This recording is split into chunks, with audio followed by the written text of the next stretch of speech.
Hey everybody, how you doing? It's Craig Campbell from Pastor Craig's Cards. Just want to drop a quick video here on Sunday afternoon. Boy, it's a beautiful day in Western PA. Sun is shining, about 53, 54 degrees outside. Feels like early spring, but I know it's still early February, so not getting too excited yet, but really trying to enjoy the day. But yesterday on Saturday, I went down to the Pittsburgh Card Show. It was in Washington, PA, and boy, what a crowd! I couldn't believe it. Parking lot was just filled up. Went in there. They said they had 350 tables, but I think they probably had more than that. And the entire show was really shoulder to shoulder at almost every table. I was just amazed at how crowded it was. I got there. The doors opened at 10. I got there about 10:05 and stayed until about 3 o'clock. And they just walked around and looked at everything, and really surprised at the amount of vintage that was there, and really some good vintage stuff too. And so I walked around and took a look at everything, and I'm really just focusing on Strongsville coming up in April, trying to save up for that. But as I walked around, I did find a few things that caught my eye. This nice 1968 Ray Nitschke. Of course, being a diehard Packer fan, I saw this Nitschke for really cheap. I got it in a little bit of a package deal from a guy, but just a nice card in really good shape.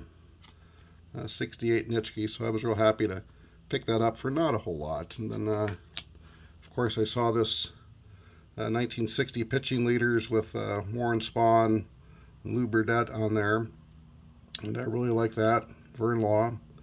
So picked that up. I think that was in the same deal with the Nitschke card, but happy to pick this up. I needed this one here for my Warren Spahn collection.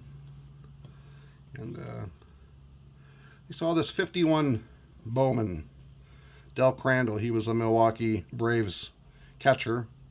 Ended up becoming a manager for the Brewers in the early 70s. But Del Crandall, it's in pretty rough shape, but I really got it for, I think, about $1, and so I was really happy to pick up this Del Crandall card. And another card I picked up was this Warren Spahn. Probably my favorite pose. I just love the green background. Love Warren Spahn.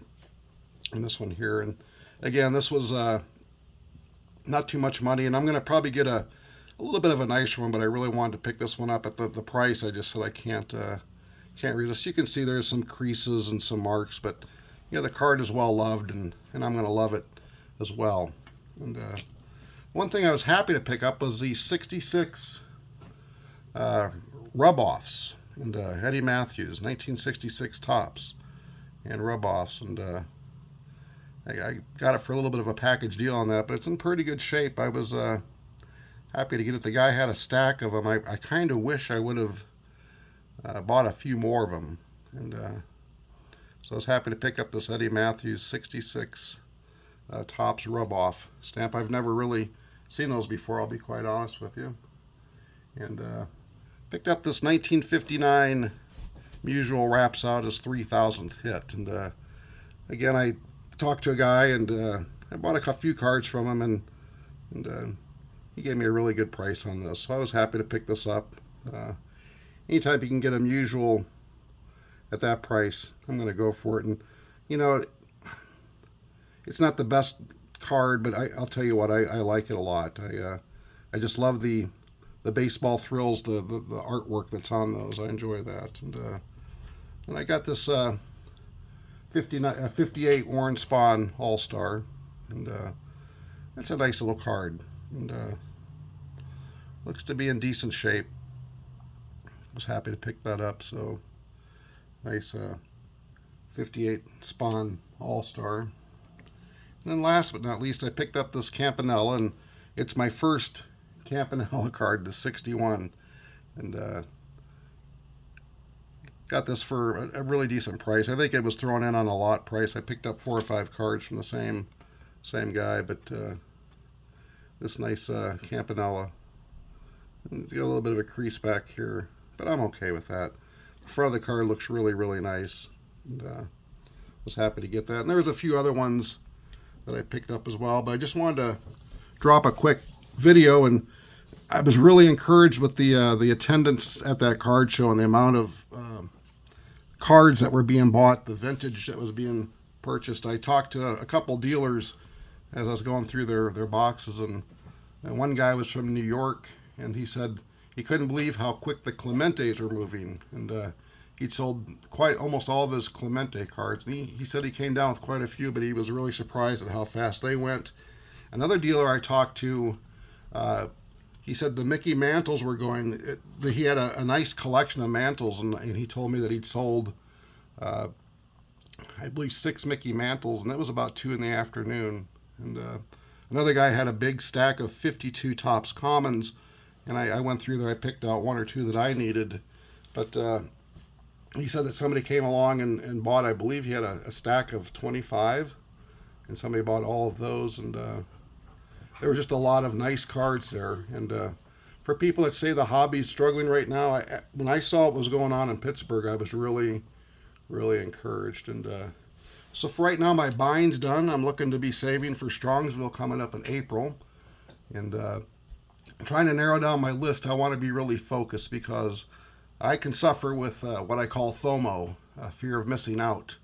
And just even in Pittsburgh yesterday, I'd come across a card like this and just, have to get it. And besides the Spawn, I mean, these really are not cards that are on my list that I want to pick up. But when I see stuff like this, I'm like probably many of you, you see something and you got to get it. And so I really need to be really focused when it comes to Strongsville. I've got a pretty good sized list, and I'm trying to narrow it down. And to stay busy between now and Strongsville, I've got a bunch of sets of from the late 80s, early 90s, mid 80s that I'm going to be going through. I've got a bunch of boxes, and I'm going to pull out the Hall of Famers. And I know that some of them, like maybe an 88 Topps or an 88 Donruss, maybe worth 50 cents. But I'm going to pull out all the Hall of Famers, all the stars, and rookie cards, and set them aside, and at least get them put into little boxes so that I'll have things more under control. And so I'm going to stay busy with my card collection, with a lot of junk wax and bulk wax stuff from the early 80s, late 80s, and into the early 90s, and pull some of those Hall of Famers out. So I'm going to be staying busy. All right, guys, have a great day. Thanks for watching. And boy, I hope the weather is as nice where you're at as it is here today. Enjoy your hobby, and keep on collecting, guys.